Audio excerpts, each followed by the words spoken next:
The Unyielding Thread of 1888. In the fading light of an October evening in 1888, Eleanor Grayson's boots clicked softly against the wet cobblestones of Bristol's harbourside, her burgundy bustle gown swaying with each step. The gown, stitched by her own hands, bore intricate lace at the cuffs, a whisper of defiance against the drabness of her seamstress's life. Across the quay stood Thomas Harrow, his broad shoulders clad in a charcoal frock coat, the collar turned up against the briny wind, blowing off the River Avon. A surveyor's son with ink-stained dreams, he clutched a leather-bound sketchbook, his hazel eyes tracing the skeletal frame of a half-built warehouse, Clifton's latest marvel of iron and glass. Their first meeting was a collision of chance. Eleanor's basket of threads spilled as a gust tore through the docks, and Thomas knelt to gather the crimson and gold strands, his calloused fingers brushing hers. The air smelled of salt and coal smoke, the distant clang of ship bells weaving a melody around them. Beneath the shadow of Isambard Kingdom Brunel's soaring suspension bridge, its cables glinting like harpstrings in the dusk, they found a spark that neither time nor tide could extinguish. Eleanor's world was one of narrow lanes and cramped cottages, her fingers raw from stitching petticoats for ladies who'd never know her name. Thomas, though poor, dreamed beyond his station, sketching homes with tall windows and gardens where children could breathe free of factory soot. Society sneered, a seamstress and a dreamer, but their love was a fortress. They'd steal moments in the rolling Cotswold hills, where the limestone glowed honey gold under the sun, Eleanor's bonnet dangling from her hand as Thomas traced her laughter into his sketches. Her chestnut curls danced in the breeze, and his voice, soft as the rustling grass, promised her a life unbound by corsets or convention. Their resilience forged something tangible.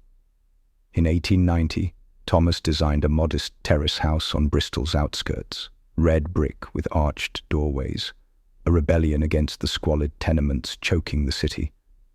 Eleanor adorned it with curtains she'd embroidered with wildflowers, each stitch a vow. They built it together, her hands threading hope into every seam, his hammering a rhythm of devotion. Neighbors mocked the fool's cottage, but when a flood swept through in 1893, it stood firm while others crumbled, its hearth a glowing refuge for the displaced. The years carved lines into their faces. Thomas's hair grayed from sleepless nights refining his designs. Eleanor's eyes dimmed from endless needlework by candlelight. They had no children, but their love seeded a legacy. By 1905, a row of their terraces stretched along the hillside, each home a mirror of their first, offering families light and air where despair once reigned. Eleanor taught girls to sew, her gentle hands guiding theirs, while Thomas mentored boys with charcoal and rulers, his quiet pride a steady flame.